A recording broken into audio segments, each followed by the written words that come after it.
warahmatullahi wabarakatuh. Sugeng pepanggihan malih kalian Bu Imas wonten pelajaran basa Jawa. Nah, wonten pertemuan sakmenika kita badhe sinau babagan cerita rakyat mula bukane rawa pening. Nanging saderengipun pelajaran diwiwiti kita tansah dedonga rumiyin supados kita dipun paring kesehatan, keselamatan, kabagashwarasan sarta ditebihaken saking sedaya bebaya.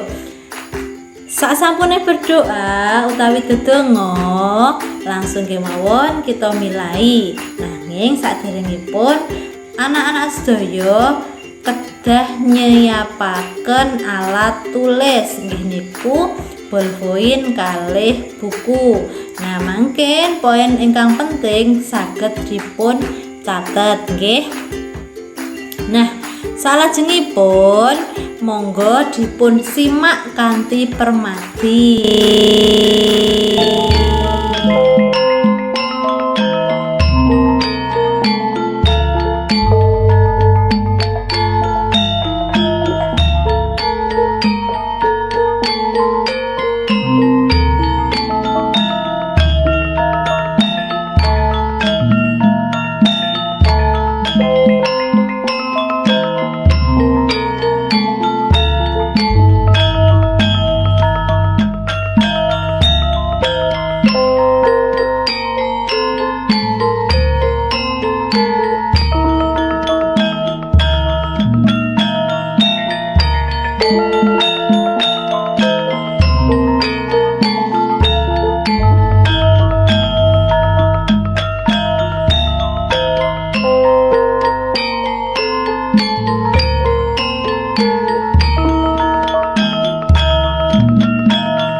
Anak-anak nyimak penjelasan kala wau.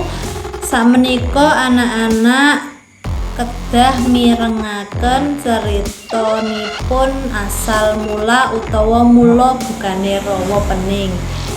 Sugeng midhangetaken.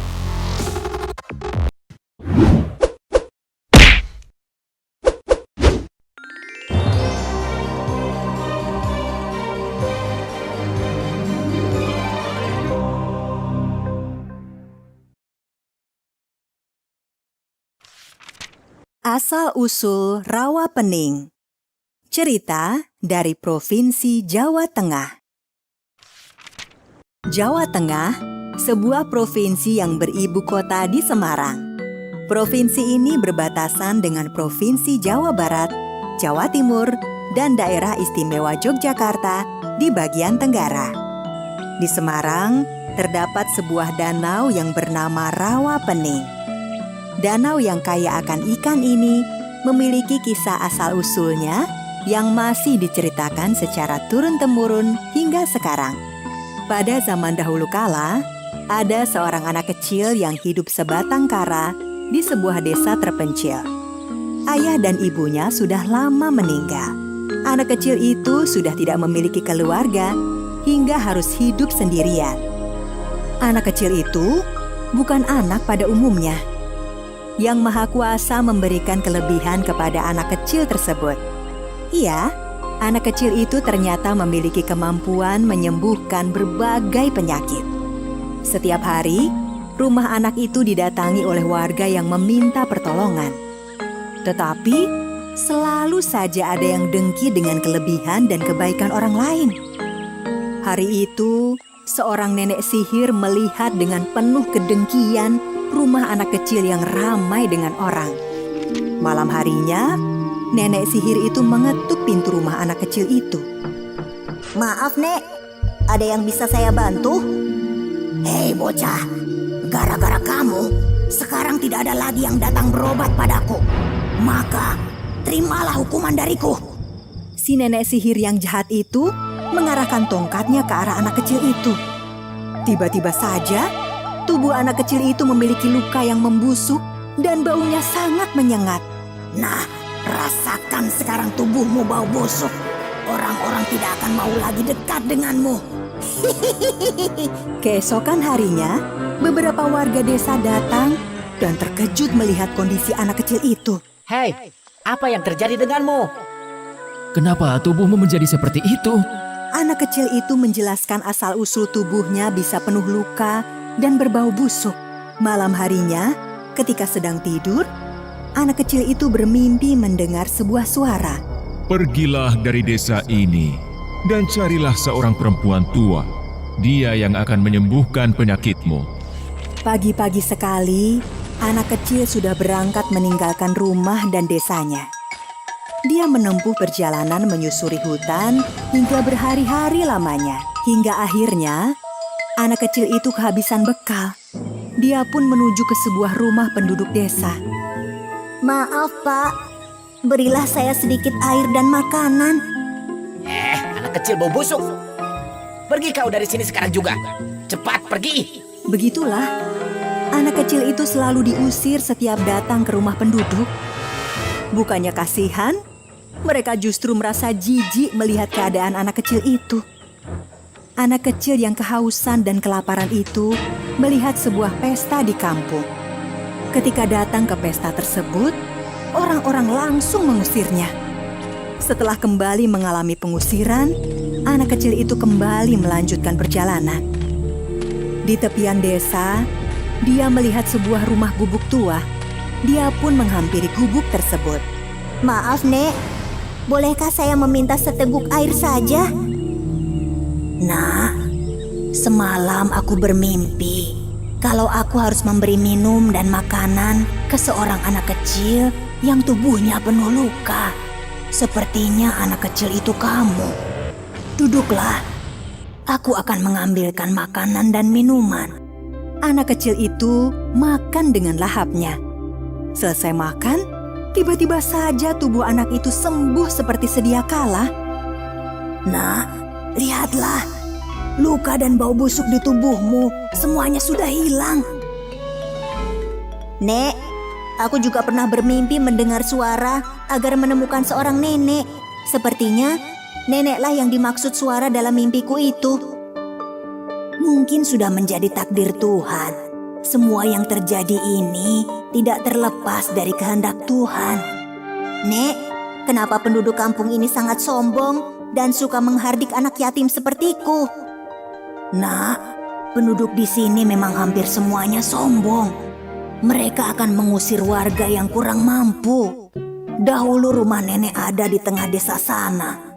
Karena disuruh pergi, akhirnya nenek membuat gubuk tua di pinggiran desa sini.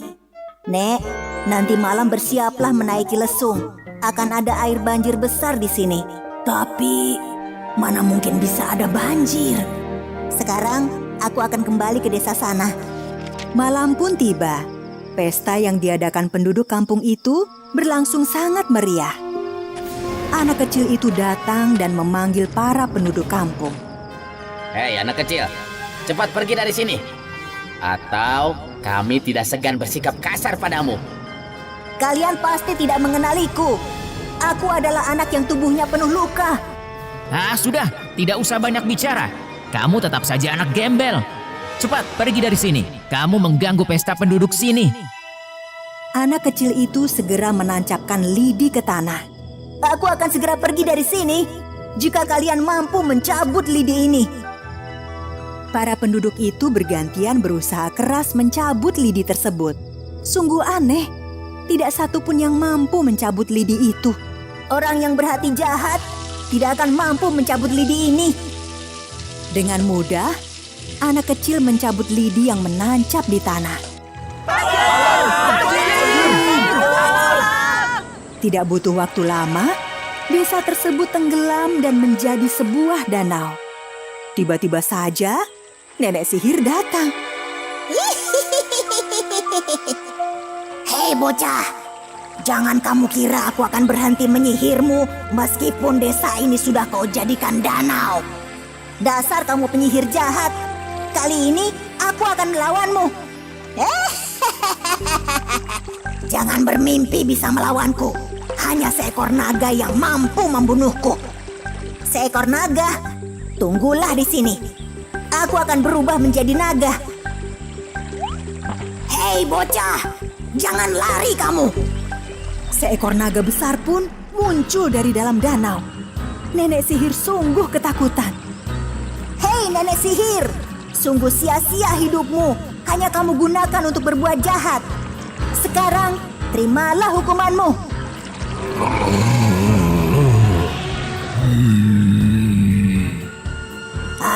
Aduh, tolong, aku terbakar. Tolong, panas. Nenek sihir itu pun mati disembur naga penjelmaan anak kecil itu. Setelah si nenek sihir mati, naga pun kembali menyelam ke dalam air. Sementara itu, nenek tua yang menolong anak kecil itu selamat dari banjir yang menerjang desanya. Dia berhasil menaiki lesungnya dan sampai di pinggir danau. Desa yang telah berubah menjadi danau itu kemudian dikenal dengan nama Rawa Pening. Danau Rawa Pening ini sekarang menjadi salah satu tujuan wisata di Semarang. Sasampunipun anak-anak midhangetaken cerita asal mula utawa mula bukane Rawa Pening kala wau.